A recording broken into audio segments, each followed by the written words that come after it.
এবার আমরা আসলাম এখন জল মন্দির, নবদ্বীপে জল মন্দিরে এসেছি।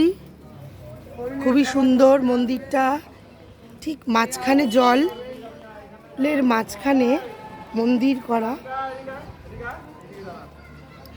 মন্দিরে যেতে হবে বোট করে। শ্রী চৈতন্য সারস্বত মঠ জল মন্দির, নিয়মাবলীটা এখানে রয়েছে, আমার ডেসক্রিপশন বক্সে দেওয়া থাকবে। যাদের মনে হবে এটা জানা দরকার পড়ে নেবেন, জানতে পারবেন। জল মন্দির, এবার ওইখানে বোট রয়েছে, ওই বোটে করে যেতে হবে জল মন্দিরে। মন্দিরের একটা নির্দিষ্ট টাইম আছে, সেই টাইমের মধ্যেই মন্দিরে আসতে হবে। মন্দির একটা সুন্দর ক্যাম্পাস, বড় বিল্ডিং,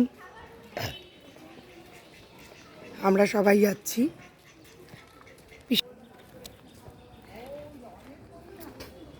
মন্দিরটা খুবই সুন্দর, হরিণ আছে জল মন্দিরে। জয় নিতাই, জয় গৌর, জয় শ্রী রাধে। জল মন্দির